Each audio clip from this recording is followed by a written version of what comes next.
The first drill I call robot legs, and it's just a funny name, but you can almost look at it as a guard passing drill for the guy on the top.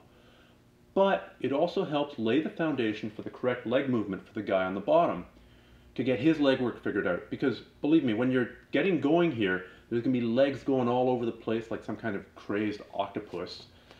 And if you start out with a sort of more methodical leg movement without any hip movement at all, it'll help make the subsequent drills much easier to absorb and to pick up. And also, it's a good drill for the guy on top. So this is a win-win situation, and I'm all about win-win. So to start this, say Richie lies down with his head here and his feet here. And I'm off to one side of his body. He's going to bring his far leg up and place it over my shoulder. When guys start out, they often do this. But that's not the drill. He's going to take his far leg, kick me in the head, or bring it over here. I'm going to take my arm and I'm going to cup his hip here. See how my forearm is in his hip? My other hand pins his knee down, and you'll see this in a second. I'm going to step over with my foot, and I'm going to drop that knee, and I'm going to spin. Now he brings his other leg over. There's no hip movement really. He's not shrimping or moving or anything like that. I switch. I cup his hip here, I pin his leg, I step over, I go here. There, there, there, there. Just to show it to you from the side, I am kneeling by Richie's hips. So let's say I've passed his guard. He's going to bring his far leg up over my shoulder, right? So now I'm going to take my hand, I'm going to cup his hip here.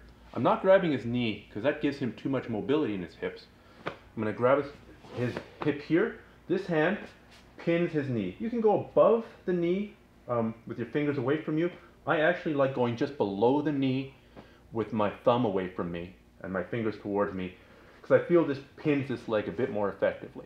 Now I'm going to step over and then I'm going to drop this knee down at the same time as my other knee comes up. And I spin. He brings here. Right as he comes, I cup the hip, or cup the leg, step over and spin.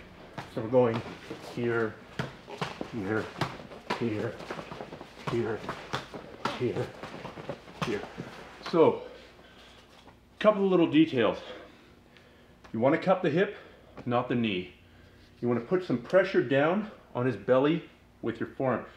This pins him a bit, but the more weight's on your hands, the easier it is to do all this stepping stuff, and the lighter your legs are. You want to move smoothly. You also want to push into him a little bit, within the limits of his comfort. If you're trying to do it out here, see I'm not having any pressure against this leg here, you can't really throw yourself into the movement as well, and you're totally developing the wrong energy.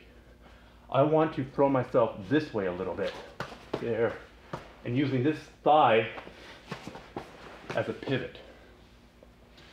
The one variation you can do, it's a little bit more uncomfortable for the guy on the bottom, is instead of stepping with the leg that's closest to his feet, I step with the other one and I cross knee slide it. We go here, here, here, here. You can do that as a variation. They're both valid movements and they're both developing the correct leg work for him.